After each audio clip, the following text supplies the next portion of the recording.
most unbelievable environment I've ever played in an NBA game. The Garden is a crazy place with, they have a rabid fan base. And so I'm excited about it. I'm excited about being on the road and doing something that we haven't done this series. We're trying to win a game on the road. I'm really excited about that. We know the storied history of this rivalry between these two franchises, and now we're adding another chapter to that. So, I think we're all excited to go. There's gonna be a lot of energy in the building from them and from us, and I think just weathering our emotions as much as we can. Don't get too high, don't get too low. It's gonna be a game of runs, and I mean, historically, me as a basketball watcher, Game 7s are always so ugly. So I expect an ugly game, and I expect whoever plays harder to win. And I'm excited to be part of that. Thank you, guys. I think just going into it, realizing it's time. You gotta unload the clip. You feel me? Like you gotta be ready to go from start to finish. And aggressive doesn't mean shooting 30 shots. Aggressive means being a threat, getting downhill, getting 2 feet in the paint. Is kind of the old school way of thinking. So it doesn't. I mean, I'm not really a box score watcher. I watch the game. I watch a lot of film to understand where can I be better. And so I don't really trip off field goal attempts. There has been a correlation, directly around my field goal attempts and win and loss, but it's not about that for me. It's, can I get 2 feet in the paint and draw help and do other things. So I don't really trip off the box score or anything like that. I just, how can I be aggressive? And I think that, my teammates and coaching staff are doing a great job of staying on me. And, Game 7 is going to be an unbelievable environment and something I'm really looking forward to. And as a competitor, what more could you want? Aaron, just what impressed you guys about the response you guys had to basically everything went wrong in Game 5? You kind of turned it around, 47-35 on the glass. Obviously, a lot of force on defenses. How do you think you guys kind of took the lessons from Game 5 and applied them? I mean, we've done a good job of responding all year. Every time we show up and not play the way that we think we're capable of, we do a good job of showing people who we are. We just got to do that 2 games in a row in this series and do it on the road. The way they've switched it up with their starters, Pascal's got some advantages when he's out there. How have you seen him kind of attack those and be better these last 2 games? When they put a smaller down and we need him to do what he does and attack the paint, be a beast down low. It's hard to guard. It puts pressure on their defense, and when he has it going, it makes it easy for kick out and spreads. Rick had told us the film session yesterday wasn't a whole lot of fun. He dropped a couple F-bombs on us. So for you, just kind of what was that like, that film session? Like having him kind of lead the way for you guys? We need it. He holds us accountable, does a good job of that, making sure we understand the moment, understand where we are, and understand what we got to do and what's in front of us. It was, and we responded, and we got to continue to respond. Seemed like obviously you took a point of doing that yourself. Obviously, I think 3 offensive rebounds earlier. You had a couple of big ones there. What were you just trying to do to do better on the glass in this one? What kind of opportunities did you see for yourself to make an they're a impact great there? offensive rebounding team, so we got to make sure we also do it. You can't just let them relax on one side of the ball and they're giving all their energy on the other. So. Aaron, how do you feel like you did on Brunson? I think he was 2 for 13 at the end of the first half. I think he ended up with 31, but overall, how did you feel like you guys defended him tonight? He's a great player. He's going to get to shoot the ball whenever he wants to shoot the ball. So it's just making it as difficult as possible. It doesn't really matter to me how much he has or whatever in that case. Maybe as long as it's hard and he's working for it, that's all we can ask for. How do you feel like you guys have gotten progressively, I guess, better in that one? Obviously, you had a big Game 5. I mean, how have you kind of taken a lesson from each game and learned how to apply it in that one? You talked about just making sure he sees different stuff. Yeah, just make sure he sees different stuff, make his life as hard as possible, make him work for it. And, it takes a team. It takes all 5 of us. So we're doing a good job. In Boston, you guys played 2 Game 7s when you were there. What do you remember about the different emotions that those took out of you and required? That's the best 2 words in sports. I think everybody in here is excited for it. I know it's a lot of people's first Game 7s. It's my first. I want to say this is my real first one. My first real one playing, so it's going to be a lot of fun. Did you remember your Game 7 that you were part of with Philly, and what's different about those games compared to everything else you've been in? Do I remember Kawhi hitting that shot? You didn't play the game, but I'm curious what you remember about it besides that. It's one of those things where the team that exerts the most energy and plays to exhaustion comes out on top, and it's win or go home. it's something I feel like every player plays for, a Game 7, and excited for the opportunity, but we have to be more dialed in than I think any of us have ever been before. You guys obviously come back and win the rebounding battle 47-35. Seemed like everything that was a problem in Game 5 you guys managed to turn around. Just what impressed you about the overall response that you guys had in this game to the issues you had in Game 5? Yeah, I mean, the game 5 was an embarrassment, I think, on all fronts from all of us, and just made a concerted effort.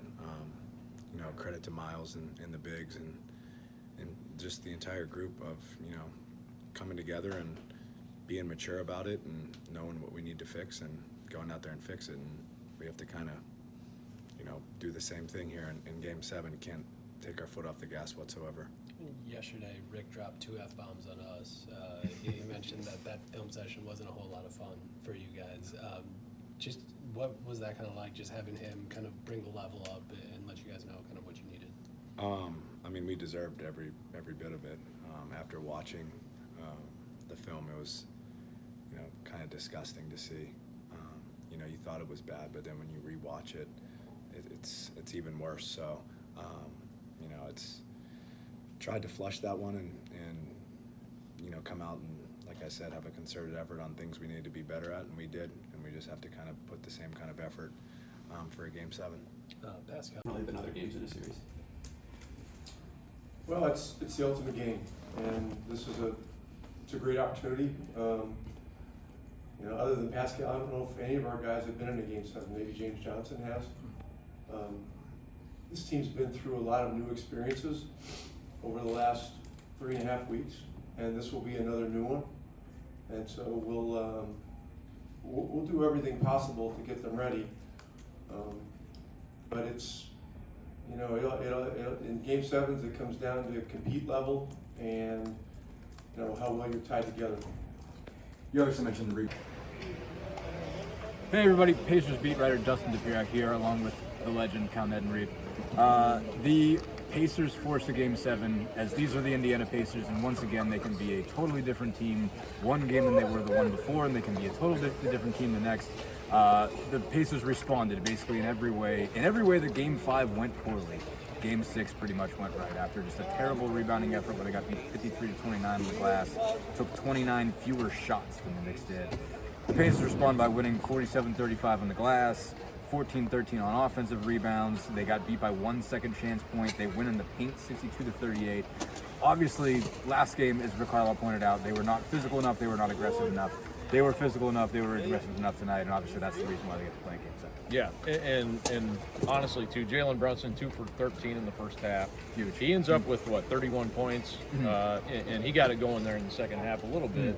But it never felt like they were in a position to take the game over, and he was in a position to take the game over. So my question to you, Dustin, can they do this in Game 7 to Jalen Brunson? And hold I him? don't think so, no, I don't. But, I mean, I've been wrong before about these guys. Obviously, at this point, the home team is 6-0 in this series. You haven't seen anybody prove that they can win in the other team's building.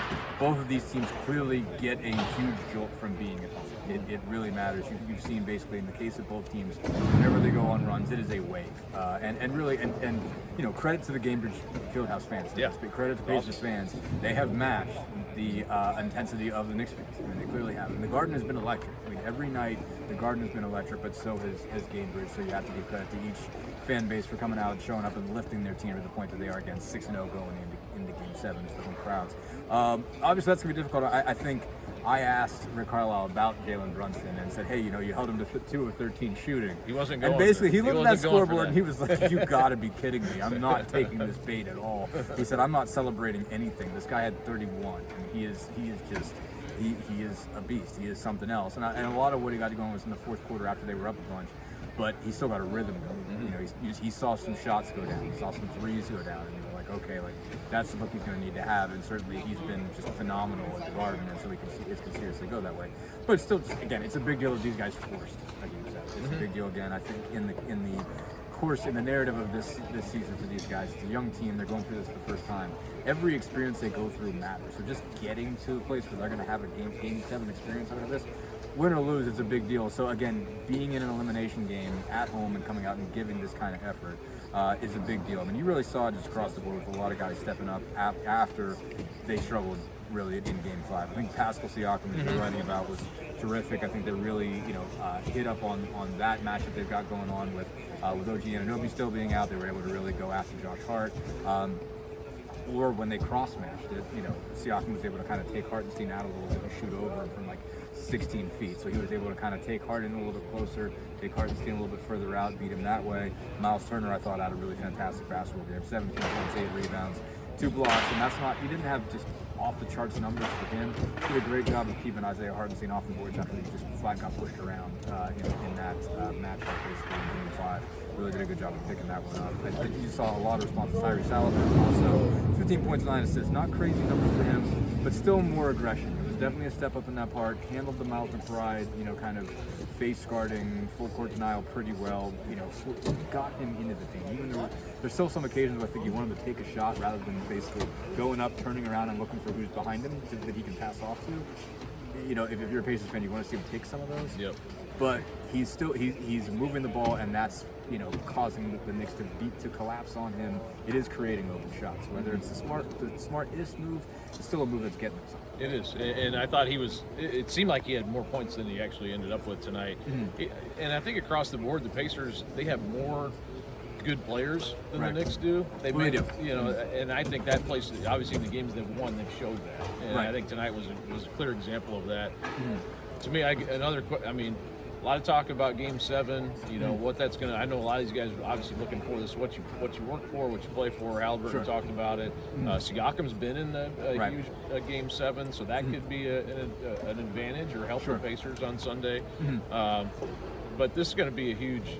A lot of these guys have never played in this type of a game. So how do they respond? What? No one knows that. It's a big question. What are they going to be like? I mean, I think as we were reminded, Siakam and McConnell were on the other end of the Game 7. So I won't call out my good friend who asked about it. The Game 7 TJ McConnell was involved with the Kawhi Leonard falling into the bench shot where he had this huge carom that comes down. McConnell was like, I remember that. I recall where I was when that shot went down. But that was just a fantastic basketball game. So obviously those guys have a sense of what this is like. I think did the Raptors go to 7 with the Warriors in the finals that year? I think so, right? I believe, and that was so been in some high pressure situations. Those guys are gonna have something to call on. The rest of them we have to learn. Miles Turner, I think, had a Game 7. I think in the Cleveland series with LeBron at that point. So those guys each have some level of that to rely on. The other guys are going to have to figure it out in the course of it. The Garden is a heck of a place to have your first one.